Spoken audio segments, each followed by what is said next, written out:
Hi everyone, Karen Curry Parker here with your weekly Human Design Evolution Report. I'm doing things a little bit differently this week because I'm struggling a little bit with one of my eyes. I have some issues with my vision in one eye, so this week looking at screens and looking at computers is a little bit challenging. So I'm still going to do your video for you, but you're going to get it in a little bit of a different format. So we say that change is the only constant, and certainly this year has shown us that that is true. And certainly, I would say this week will bring with it, as always, the opportunity for change. Knowing how to work with change is the skill set that's going to get you through the year. I've been talking a lot over the past months about power and the importance of having a strong personal narrative, a true story, a bigger story about who you are that has the power to call you forward, especially when things get rough. If your story that you're telling about who you are, what you want, what you're creating, if it's not big enough, it's going to make it challenging for you to get out of bed on some days. It's okay, by the way, some days to have those days. It's just not okay to get stuck in those places because you've got a world to change and you've got a life to fully express. This adventure you're in needs you to show up for it in every way possible. We're in the third creative quarter of the year, which means it's now time to get to work doing what's necessary to clear the path to influence the direction of our transformation. Look, change is either going to happen for you or to you or even by you. Your willingness to do the work is going to determine how your transformation is going to turn out. So on Tuesday, the sun moves into the gate 4, which I like to call the gate of possibility, and the earth grounds us in the gate 49, the gate of the catalyst. We're learning to embrace ideas as possibilities, not answers, and to let the power of the possibility stimulate your imagination as a way of calibrating your emotions and ultimately your heart. These gates teach us the power of learning to wait and see which possibility actually manifests in the physical world and to experiment with options in response. The gate 4 also teaches us to not be doubtful if the idea isn't manifesting immediately, and to not, and this is so important, not turn your doubt inward against yourself if you can't figure out or you think you can't figure out how to immediately make your idea a reality.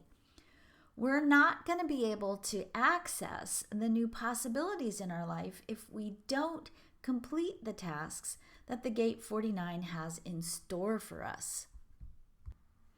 We are mastering the ability to hold to a principle that supports our value, that also supports not only our own value, but the value of others and what we individually and collectively truly value.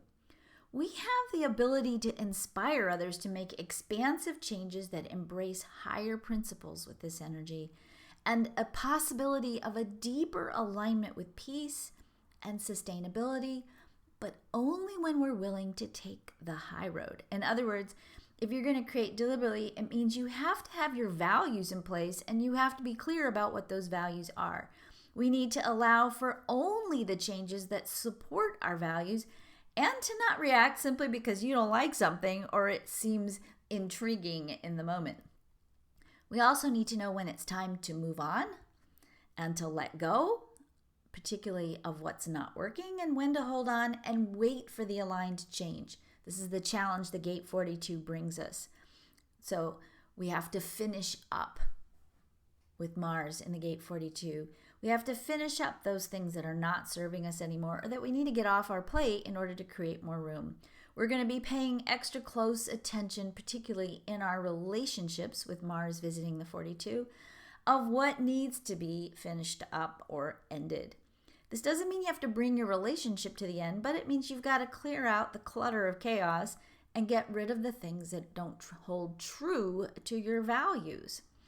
You might find that you might have to have some difficult conversations this week about ending the old ways or the old patterns in your relationships These conversations, but ultimately create greater room for intimacy and the possibility of actually more sustainable commitments and engagement. Mercury in the gate 7, the gate of collaboration, continues to encourage us to find ways to support and work together instead of quitting and throwing in the towel.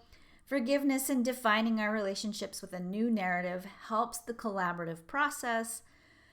You need to be exploring this week, where are you aligned with the people in your life versus where are you different? This exploration, I think, is the most important exploration we can be going on together and individually this week.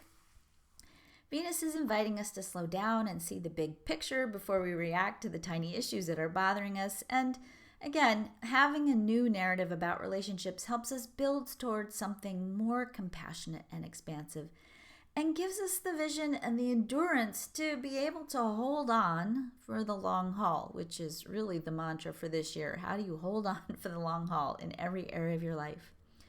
All this up-leveling in our partnerships happened when we're clear and aligned. So again, you've got to have your values in place. You've got to know what you want, what you're worthy of, and what you're wanting to create towards. The big red flag on the play is always going to be the gate 49, which often leaves us holding on to something for longer than is good, or the other side of that, failing to make the changes necessary and reacting and quitting so quickly that you don't get through all those little twists and turns that lead to genuine collaboration, community, and partnership. Again, take some time this week to get really clear about your values. Make a list of what you value, where are your places in your relationship where you have a deal or no deal mindset, because when the 49 plays in the celestial weather, there's always a tendency to walk out and take all your cards with you. Ask yourself this week, what do you need to change or complete in order to make room for deeper intimacy, community, and connection? Love is in the air this week, but it's real love, not that mushy kind of in the moment, zingy, zappy attraction love. It's the love that evolves from commitment, from clarity, from the willingness to find ways to align in spite of your seeming differences. I hope you have a great week. I look forward to seeing you all next week and being back in the saddle, so to speak. So take good care of yourselves. Love each other wildly. Love yourself madly. Bye.